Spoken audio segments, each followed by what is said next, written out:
ಶನಿವಾರದಂದು ಕರ್ನಾಟಕ ರಾಜ್ಯ ಸರ್ಕಾರಿ ಫಾರ್ಮಸಿ ಅಧಿಕಾರಿಗಳ ಸಂಘ ಜಿಲ್ಲಾ ಶಾಖೆ ಉತ್ತರ ಕನ್ನಡ ಇಕೋ ಕೇರ್ ಶಿರಸಿ ಹಾಗೂ ಗ್ರೀನ್ ಕೇರ್ ಶಿರಸಿಯವರ ಸಹಯೋಗದಲ್ಲಿ ಆಶಾ ಕಿರಣ ಯೋಜನೆಯಡಿಯಲ್ಲಿ ಶಿರಸಿಯ ಸುಯೋಗಾಶ್ರಯದಲ್ಲಿ ಹಿರಿಯ ನಾಗರಿಕರಿಗೆ ಉಚಿತ ಆರೋಗ್ಯ ತಪಾಸಣಾ ಶಿಬಿರವನ್ನು ಏರ್ಪಡಿಸಲಾಗಿತ್ತು.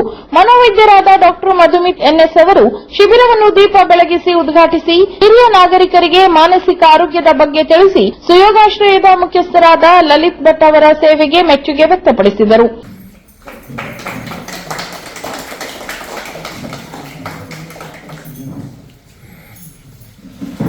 ಎಲ್ಲ ಗಣ್ಯರೇ ಹಾಗೂ ನಮ್ಮ ಎಲ್ಲ ಹಿರಿಯ ಬಂಧುಗಳೇ, ಇವತ್ತಿನ ದಿವಸ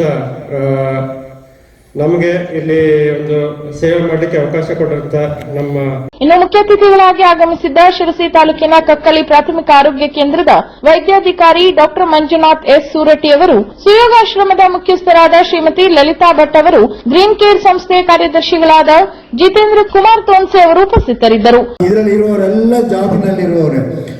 ನಾನು ಇವತ್ತು ತುಂಬ ಖುಷಿ ಪಡೋದೇನೆಂದರೆ ಇವತ್ತು ಮನೋರೋಗ ತಜ್ಞ ಮೇಡಮ್ ಬಂದಿದ್ದಾರೆ. ಯಾಕಂದರೆ ಒಂದು ಸರ್ಕಾರಿ ನೌಕರರು ಒಂದು ರಜೆ ಸಿಕ್ಕಿದ್ರೆ ನೆಕ್ಸ್ಟ್ ಸಂಡೇ ಒಂದು ರಜೆ ಇದೆ ಅಂದರೆ ಎಲ್ಲ ಓಡುವ ಟೈಮಲ್ಲಿ ಇವರು ನಮ್ಮ ಸರಟಿ ಸರ್ ಮಂಜುನಾಥ್ ಸರ್ ನಮ್ಮೊಟ್ಟಿಗೆ ಯಾವತ್ತೂ ಸೇರ್ಕೊಂಡಿದ್ದಾರೆ. ಏನಾದ್ರು ಒಂದು ಎಲ್ಲರೂ ಸೇವೆ ಇದ್ರೆ ಶನಿವಾರ ಆಗಲಿ ಯಾವುದೇ ರಜೆ ಆಗಲಿ ಬಂದು ಕೆಲಸ ಮಾಡ್ತಾರೆ. ನಿಜವಾಗಿ ಅವರಿಗೆಲ್ಲ ನಾನು ತುಂಬ ಧನ್ಯವಾದವನ್ನು ಹೇಳಬೇಕಾಗುತ್ತೆ. ಯಾಕಂದ್ರೆ ಸೇವಾ ಮನೋಭಾವ. ಇನ್ನು ಶ್ರೀಮತಿ ಲತಾ ಭಟ್ ಅವರು ಮಾತನಾಡಿ, ಇಂತಹ ಶಿಬಿರದಿಂದ ನಮ್ಮ ಎಲ್ಲ ಹಿರಿಯ ನಾಗರಿಕರಿಗೆ ಮಾನಸಿಕವಾಗಿ ಮತ್ತು ದೈಹಿಕವಾಗಿ ಶಕ್ತಿ ತುಂಬಿದಂತಾಗುತ್ತದೆ ಎಂದು ಸಂತೋಷ ವ್ಯಕ್ತಪಡಿಸಿದರು. ಇನ್ನು ಕಾರ್ಯಕ್ರಮದಲ್ಲಿ ಗ್ರೀನ್ ಕೇರ್ ಸಂಸ್ಥೆ ನಿರ್ದೇಶಕರಾದ ಪ್ರಶಾಂತ್ ಮೂಳೆ ಮತ್ತು ಉದಯ್ ಕುಮಾರ್ ಎನ್ ಜಯಪ್ಪ ಅವರು ಸೇರಿದಂತೆ ಅನೇಕರು ಉಪಸ್ಥಿತರಿದ್ದರು.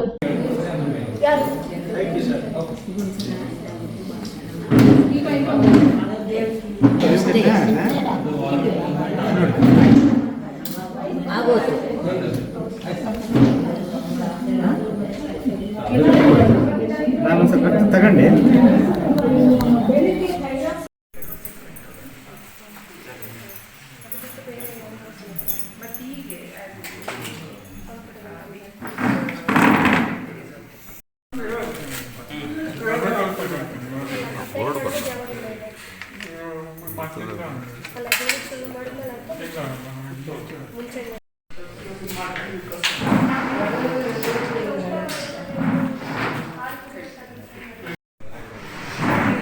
ಅಲ್ಲೇ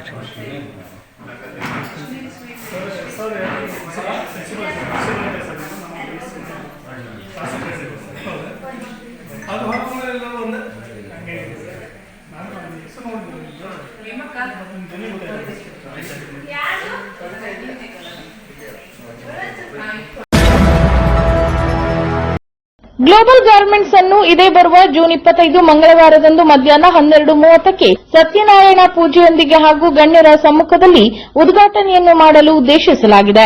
ಇನ್ನು ಈ ಕಾರ್ಯಕ್ರಮಕ್ಕೆ ಶಿರಸಿ ಸಿದ್ದಾಪುರ ಶಾಸಕರಾದ ಭೀಮಣ್ಣ ಟಿ ನಾಯ್ಕ್, ಯೋಜನಾ ಪ್ರಾಧಿಕಾರದ ಅಧ್ಯಕ್ಷರಾದ ಜಗದೀಶ್ ಗೌಡ್ರು, ಮನೋವಿಕಾಸ ಸಂಸ್ಥೆ ನಿರ್ದೇಶಕರಾದ ಗಣಪತಿ ಭಟ್, ಡಾ ಶಶಿಭೂಷಣ್ ಹೆಗಡೆ ಸಿದ್ದಾಪುರ, ಉಪೇಂದ್ರ ಪೈ, ಕಾಮಧೇನು ಜ್ಯುವೆಲ್ಲರಿ ಮಾಲಕರಾದ ಪ್ರಕಾಶ್ ಪಾಲನ್ಕರ್, ಆನಂದ್ ಸಾಲೆ, ಶ್ರೀಮತಿ ಉಷಾ ಹೆಗಡೆ ಸೇರಿದಂತೆ ಮುಂತಾದವರು ಆಗಮಿಸಲಿದ್ದಾರೆ ಎಂದು ಸಂಘಟಕರು ಈ ಮೂಲಕ ತಿಳಿಸಿದ್ದಾರೆ.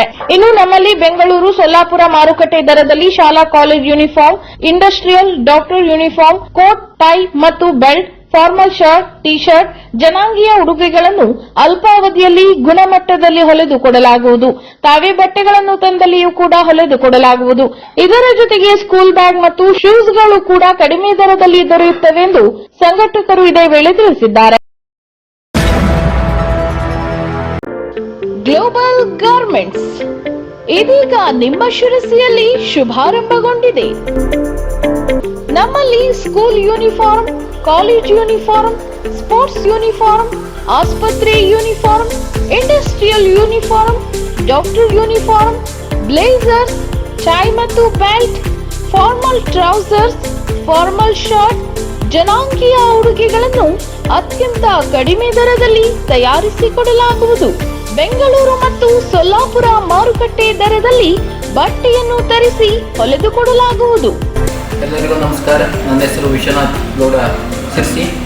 ಈಗ ಶಿರಸಿಯಲ್ಲಿ ಹೊಸದಾಗಿ ಜನತೆಗೆ ಉದ್ಯೋಗವನ್ನು ಕೊಡುವ ನಿಟ್ಟಿನಲ್ಲಿ ಗ್ಲೋಬಲ್ ಗಾರ್ಮೆಂಟ್ಸನ್ನು ಪ್ರಾರಂಭ ಮಾಡಿದ್ದೇವೆ. ಈ ಉದ್ಯಮವನ್ನು ಯಶಸ್ವಿಗೊಳಿಸಲು ತಮ್ಮೆಲ್ಲರ ಸಹಾಯ ಸಹಕಾರ ಕೂಡ ಅತಿ ಅವಶ್ಯಕವಾಗಿದೆ. ನವೀನ ಶೈಲಿ, ಉತ್ಕೃಷ್ಟ ಉತ್ಪನ್ನ ನಮ್ಮ ಭರವಸೆ. ಅಲ್ಲದೆ ನಮ್ಮಲ್ಲಿ ಉಚಿತವಾಗಿ ಹೊಲಿಗೆ ತರಬೇತಿ, ಎಂಬ್ರಾಯ್ಡರಿ, ಬ್ಯೂಟಿಷಿಯನ್ ತರಬೇತಿಗಳನ್ನು ನೀಡಲಾಗುವುದು. ತರಬೇತಿಯ ನಂತರ ಕೇಂದ್ರ ಸರ್ಕಾರದ ಮಾನ್ಯತೆ ಪಡೆದ ಪ್ರಮಾಣ ಪತ್ರವನ್ನು ಸಹ ನೀಡಲಾಗುವುದು. ಹೆಚ್ಚಿನ ಮಾಹಿತಿಗಾಗಿ ಸಂಪರ್ಕಿಸಿ global garments, Vasuki building, doctor Dinesh Shetty ಆಸ್ಪತ್ರೆ ಎದುರು, ಹೋಟೆಲ್ ಮಧುವನ ಹಿಂಭಾಗ, ಶಿರಸಿ.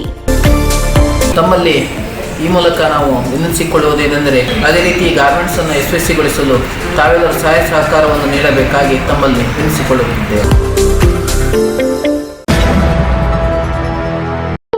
ವಿಧಾನಸಭಾ ಕ್ಷೇತ್ರದ ಶಾಸಕ ದಿನಕರ್ ಶೆಟ್ಟಿ ಸಹೋದರನ ಮನೆಯಲ್ಲಿ ಸಿಲಿಂಡರ್ ಸ್ಫೋಟಗೊಂಡು ಲಕ್ಷಾಂತರ ರೂಪಾಯಿ ಮೌಲ್ಯದ ವಸ್ತುಗಳು ಸುಟ್ಟು ಕರಕಲಾಗಿರುವ ಘಟನೆ ಕುಮಟಾ ಪಟ್ಟಣದ ಕೊಪ್ಪಳ ಕರವಾಡಿ ವಾರ್ಡ್ನಲ್ಲಿ ನಡೆದಿದೆ. ಸಿಲಿಂಡರ್ ಸ್ಫೋಟಗೊಂಡ ಪರಿಣಾಮ ಮನೆಯಲ್ಲಿದ್ದ ಪೀಠೋಪಕರಣಗಳು, ಟಿವಿ, ಬಟ್ಟೆ ಸೇರಿದಂತೆ ಇತ್ಯಾದಿ ವಸ್ತುಗಳು ಸುಟ್ಟು ಕರಕಲಾಗಿದೆ. ಇನ್ನು ಶಾಸಕ ದಿನಕರ್ ಶೆಟ್ಟಿಯವರ ಸಹೋದರ ಮಧುಕರ್ ಶೆಟ್ಟಿಯವರ ಮನೆಯಲ್ಲಿ ಈ ಘಟನೆ ಸಂಭವಿಸಿದೆ. ಕೊಪ್ಪಳ ಕೆರವಾಡಿಯ ಮಧುಕರ್ ಶೆಟ್ಟಿಯವರ ಮನೆಯಲ್ಲಿ ಅಡುಗೆಗಾಗಿ ಇರಿಸಲಾಗಿದ್ದ ಸಿಲಿಂಡರ್ ಲೀಕ್ ಆಗಿದ್ದು, ಮಧುಕರ್ ಶೆಟ್ಟಿಯವರ ಪತ್ನಿ ಲತಾ ಶೆಟ್ಟಿ ಮನೆಯಲ್ಲಿದ್ದ ಸಂದರ್ಭದಲ್ಲಿಯೇ ಸಿಲಿಂಡರ್ ಸ್ಫೋಟಗೊಂಡಿದೆ.